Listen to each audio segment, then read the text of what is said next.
Viewers, welcome to my channel. இன்னைக்கு நம்ம வந்து பேபி பொட்டேட்டோ மசாலா பொரியல் பார்க்க போறோம். இப்போ எல்லாருமே பிடிக்கலன்னு சொல்லவே மாட்டேன், யாரும் குழந்தையில இருந்து பெரியவா வரைக்கும் ரொம்ப நல்லா இருக்கும். இது வந்து நம்ம ஊருக்கு போனா கூட எங்கேயாவது இந்த மாதிரி நல்லா மசாலா போட்டு இது மாதிரி பொரியல் நல்லா தண்ணியாக எடுத்து வச்சுக்கிட்டோம்னா தயிர் சாதம் மட்டும் நீங்கள் போனால் கூட போதும். எடுத்துகிட்டு போனால் இது வந்து ஜேர்னி கூட ரொம்ப நல்லா இருக்கும். இதை வந்து இன்னைக்கு எப்படி பண்ணுறதுங்கிறத பார்க்கலாம். முதல்ல அதுக்கு உண்டான பொருட்கள் பார்த்துருவோம், அப்புறம் அது ஒன் பை ஒன்னாக எப்படி பண்ணுறதுங்கிறத பார்க்கலாம். இப்போ பேபி பொட்டேட்டோ மசாலா பொரியல், இதுக்கு நமக்கு தேவையான பொருட்கள் வந்து முதல்ல பார்த்துருவோம். இங்கே பாருங்கள், பேபி பொட்டேட்டோ இந்த மாதிரி இருக்கும், கவர்லேயே கொடுக்குறானே. இப்போ தான் எல்லா ஸ்டோர்லேயும், டிபார்ட்மெண்ட் ஸ்டோர்லேயும் சரி, எங்கேயும் வெளியிலையும் சரி, இந்த மாதிரி பொட்டேட்டோ வந்து குட்டி பொட்டேட்டோ கவர்லேயே கொடுக்குறான். இது மோஸ்ட்லி 1/4 கிலோவுக்கு கொஞ்சம் கூட இருக்கும், 1/2 கிலோவுக்கு கம்மி தான், ஒரு 300 கிராம் இருக்குன்னு வச்சுக்கோங்களேன்.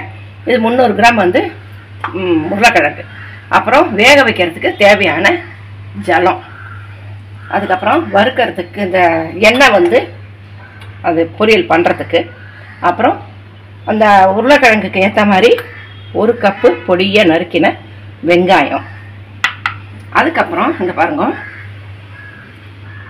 இது வந்து காரப்பொடி, அதாவது வரமிளகாத்தூள், மஞ்சள் தூள், கருவேப்பிலை, அரிசி மாவு, சோம்பு, பெருங்காயம், தாளிக்கிறதுக்கு கடுகு மட்டும்தான், மல்லித்தூள், தேவையான அளவு உப்பு, மிளகுத்தூள், ஜீரகத்தூள், இதெல்லாம் இன்னைக்கு இதெல்லாம் போட்டு பண்ண போகிறோம். அது எப்படிங்கிறத ஒன் பை ஒன்னாக காமிட்டேன்.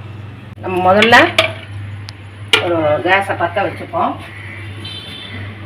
ஒரு குட்டி குக்கரில், நீங்கள் பாத்திரத்தில் வச்சாலும் சரி, இல்லை குக்கரில் வச்சாலும் சரி, அது உங்கள் சௌகரியம். நான் இன்றைக்கி எங்கள் அதில் குட்டி குக்கரில் வச்சுருக்கேன். முதல்ல வருங்க, இதில் ஜலத்தை ஊற்றுவோம்.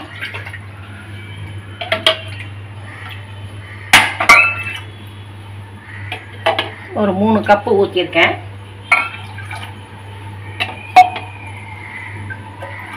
மொத்தம் 3 கப்பு ஊற்றிருக்கேன்.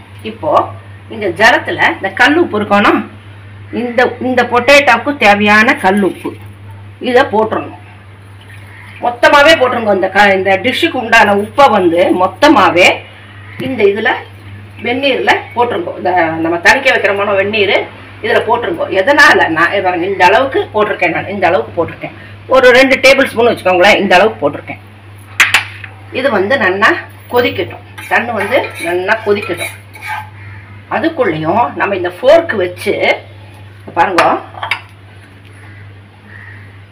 இது எதனால் அப்படி பண்ணுறோன்னா, இப்படியே போடலாம், அது வந்து உள்ள நல்லா பிடிக்கும், அந்த உப்பு தண்ணி நல்லா பிடிக்கும். அதனால் இங்கே பாருங்க, ஒரு 2 பக்கம் அல்லது 3 பக்கம் இந்த மாதிரி எல்லாத்தையும் போட்டு அந்த கொதிக்கிற தண்ணியில் நம்ம போடணும். இப்போ நம்ம தனியாக அந்த ஜலத்தில் போட்டு வச்சுடுவோம். முதல்ல நான் அலம்பியாச்சு, இருந்தாலும் ஒரு தடவை திருப்பி நம்ம அலம்பிப்போம். அங்கே பார்த்தால ஒரு 2 பக்கம் 3 பக்கம் போட்டால் போகிறோம். இந்த ஃபோர்க்கில் வச்சு இப்படி குத்தினால இந்த ஹோல்ஸ் வழியாக, இங்கே பாருங்கள், இந்த ஹோல்ஸ் வழியாக அந்த உப்பெல்லாம் இதில் இறங்கிடும், நல்ல நிமிஷம் இறங்கிடும். இல்லாட்டி கொஞ்சம் நம்ம அதுக்கப்புறம் கொஞ்சம் உப்பு போட வேண்டி வரும் இல்லையா, அதனால் நான் இந்த மாதிரி பண்ணுவேன். இது ஈஸி மெத்தடு, சட்டுன்னு உப்பு பிடிச்சிடும்.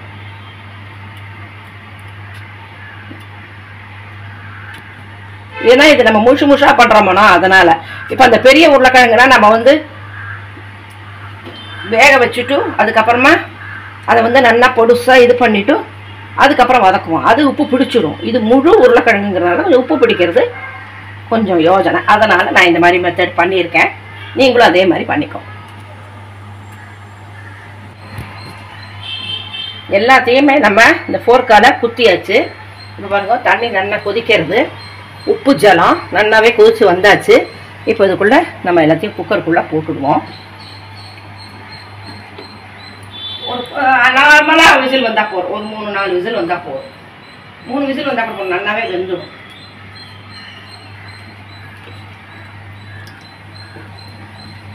இந்த அளவுக்கு முழுகிற அளவுக்கு பாருங்க, இந்த அளவுக்கு முழுகிற அளவுக்கு உருளைக்கிழங்கு முழுகிற அளவுக்கு இருந்தால் போகிறோம். இங்கே பாருங்க, இதை நல்லா எப்படி கிளறி விட்டுடுங்க. உப்பு தண்ணை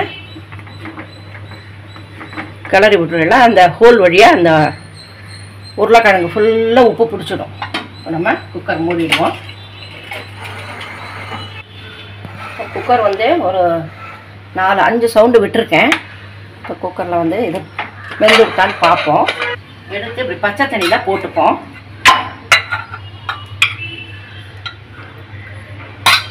ஏன்னா சூடு உரிக்க முடியல. ஒரு பேன் அடுப்பு பற்ற வச்சுன்னு ஒரு பேனை வச்சு இதில் ஒரு 3 டேபிள் ஸ்பூன் எண்ணெய் விட்டுக்கலாம். கொஞ்சம் எண்ணெய் காயட்டும். எண்ணெய் காஞ்சி விட்டோம். கடுகு மட்டும்தான், உளுத்த பருப்பு கடலை பருப்புலாம் வேண்டாம்.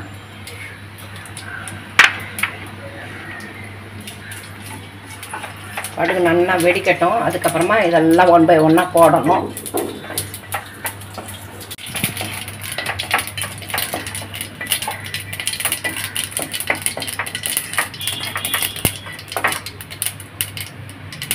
கடுகு நல்லா பொரிஞ்சு ஓசை அடங்கி எடுத்தோம்.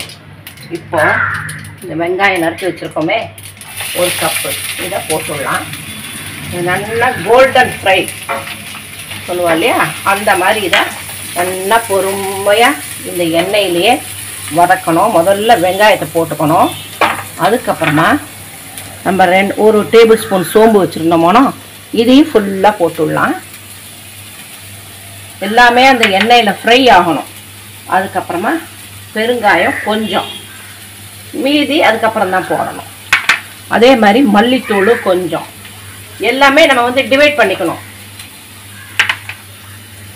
அது மாதிரி காரத்தூளும் கொஞ்சம் பாதி போட்டுட்டு பாதி வச்சிடணும். எல்லாமே 50-50. அதே மாதிரி பாருங்கள், மஞ்சப்பொடி கொஞ்சம், அரிசி மாவு. இப்போ எல்லாத்தையும் இதில் வச்ச ஐட்டம் பூரா நம்ம போட்டாச்சு. இப்போ எல்லாமே இந்த மசாலா ஐட்டங்கள்லாம் இதில் ஃப்ரை ஆகணும். முதல்ல இது வெங்காயத்துக்கு உண்டான மசாலா பொருட்கள். இது நல்லா வதங்கணும், இந்த எண்ணெயிலேயே ஃப்ரை ஆகணும். இது ஃப்ரை ஆகட்டும். அதுக்குள்ளேயும் நம்ம இந்த உருளைக்கிழங்கு எல்லாத்தையும் உரிச்சு வச்சுருக்கோமோனா இதில் கொஞ்சமாக ஒரு சந்தேகத்துக்கு 1 சிமுட்டா உப்பு தூவிடணும். உப்பு வேண்டியதில்லை, கொஞ்சம் இந்த உரப்பெல்லாம் போடுறதுனால கொஞ்சம் பேலன்ஸ் ஆகும் இல்லையா, அதனால். இப்போ பாருங்க, எடுத்து வச்ச மஞ்சத்தூள், இது காரப்பொடி பாதி அதில் போட்டிருக்கோம், பாதி இதில் போட்டிருக்கோம். அப்படி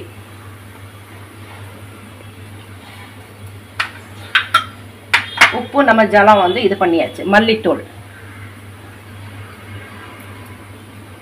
அப்புறமா பெருங்காயத்தூள்,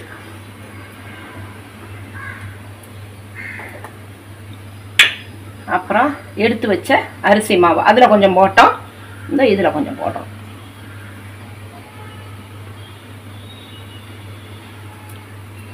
இந்த கருவேப்பிலைய இதில் போட்டுடலாம், வெங்காயத்தோட போட்டுடலாம். அதுக்கப்புறமா மிளகுத்தூள் இதில் கொஞ்சம், இந்த இதில் கொஞ்சம், இப்படி பாதி பாதியாக போட்டு இந்த ஜீரகத்தூள் இதில் கொஞ்சம் போட்டாச்சு வறுத்ததில். அதே மாதிரி பொட்டேட்டோவில் கொஞ்சம்.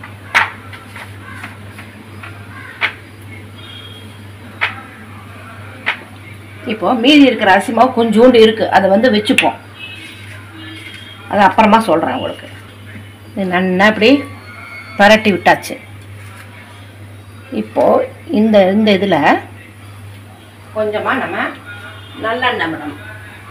பாருங்க, கொஞ்சமாக கையில் 1 டேபிள் ஸ்பூன் நல்லெண்ணெய் இதில் விட்டுடணும். ஃபுல்லாக இப்படி விட்டுடணும். இப்படி போட்டுட்டு நல்லா இப்படி இது பண்ணி விட்டேன்னா ஜம்முன்னு இருக்கும். இது கொஞ்சம் நேரம் இது அப்படியே ஊறட்டும், அதுவும் வதங்கட்டும், பார்க்கலாம். இந்த அளவுக்கு கோல்டன் ஃப்ரையாக நல்லா இந்த வெங்காயத்தை சோம்பு இது எல்லாத்தையும் போட்டுக்கோமோனா இதெல்லாம் நல்லா வதக்கிடணும். அடுப்பை சிம் பண்ணிக்கோங்க. இப்போ வதக்குறாச்சே பெருசு பண்ணிக்கோங்க, நல்லா வதங்கும். இப்போ நம்ம இதெல்லாம் எடுத்து வச்சுருக்கோமோனா இது எல்லாத்தையும் இதில் மெதுவாக இப்படி அடங்காமல் கொட்டிடலாம்.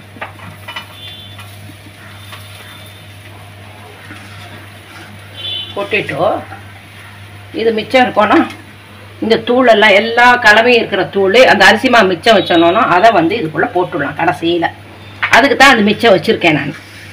இதோட இந்த அரிசி மாவோட இந்த மிச்சம் இருக்கிற இந்த தட்டத்தில் ஒட்டின்னு இருக்கணும் இந்த மசாலா இதெல்லாம் பொடியெல்லாம் அதோட சேர்ந்து கடைசியில் மெதுவாக அப்படி திருப்பி விட்டுடலாம். இது அப்படியே உடையாமல் அழகாக வரும்.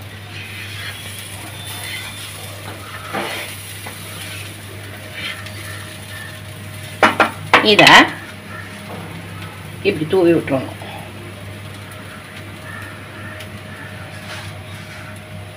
இது அரிசிமா எதுக்கு இவ்வளோ போடுறேன்னு கேட்கலாம். அது வந்து ரோஸ்ட் கொடுக்கும், அதுக்கு தான்.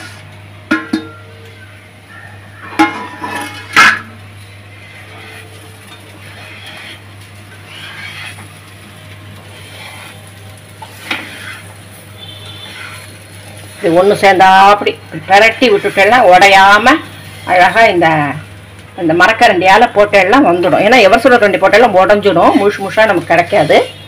எல்லாமே நல்லா இதில் உப்பு காரம் மசாலா பொருட்கள் கருவேப்பிலை வாசனை பெருங்காயம் வாசனை எல்லாம் சேர்ந்து அருமையான பேபி பொட்டேட்டோ ஃப்ரை செம்மையாக ரெடி ஆகிடுது.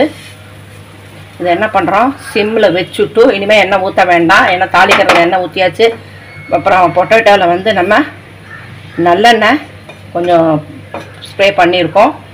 ஸோ இனிமேல் வேண்டாம். இதெல்லாம் எடுத்து வச்சுட்டு இங்கே பாருங்கள், ஒரு தட்டு போட்டு இந்த இதை போட்டு மூடி வச்சுடலாம்.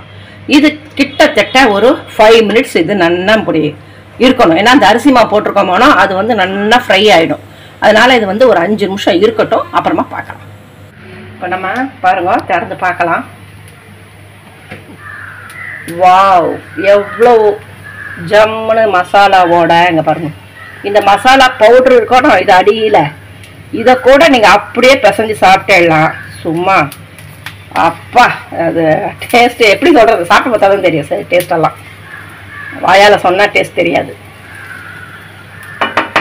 நல்லாவே எல்லாமே ஆயிடுத்து. இங்கே பாருங்க சூப்பராக ஆயிடுச்சு. எல்லா பக்கமுமே அந்த மசாலாலாம் ஜம்முன்னு இறங்கிட்டு உள்ள. இப்போ நம்ம கேஸ் ஆஃப் பண்ணிடலாம். இதை சர்விங் பவுலில் மாற்றிடலாம். இங்கே பாருங்க, பேபி பொட்டேட்டோ மசாலா ஃப்ரை எவ்வளோ சூப்பராக ஸ்பைஸியாக, அதே சமயம் திட்டமாக காரம், திட்டமாக உப்பு, திட்டமாக ஸ்பைசி இதான் போட்டிருக்கேன் நான். இதே அளவில் போடுங்க, அதிகமாக போட்டாலும் கஷ்டம். இப்போ இன்னொன்று விஷயம் சொல்லிக்கிறேன். இதில் வந்து இஞ்சி பூண்டு பிடிக்கிறவா அந்த பேஸ்ட் வைக்கிறது இல்லையா, அது பிடிக்கிறவா இதோட நீங்கள் ஆட் பண்ணிக்கலாம். இல்லையா இஞ்சி மட்டும் போட்டதா போட்டுக்கலாம். இஞ்சி போட்டு பெரும்பாலும் சேர்த்துக்கிறா எல்லாரும். நீங்கள் விருப்பப்பட்டவா சேர்த்திக்கணும். நான் சேர்த்திக்கல. நீங்கள் யாராருக்கும் உங்களுக்கு விருப்பப்படுறீங்களோ அதை இதோட சேர்த்து இந்த மசாலாவோட நம்ம வதக்கினோம்னா அடுப்பில் இந்த வெங்காயத்தோட அதோட சேர்த்து வதக்கணும். இந்த டிஷ் பிடிச்சிருந்ததுன்னா கமெண்ட் பண்ணுங்க. மறக்காமல் சேனலை சப்ஸ்கிரைப் பண்ணுங்கள். நன்றி, வணக்கம்.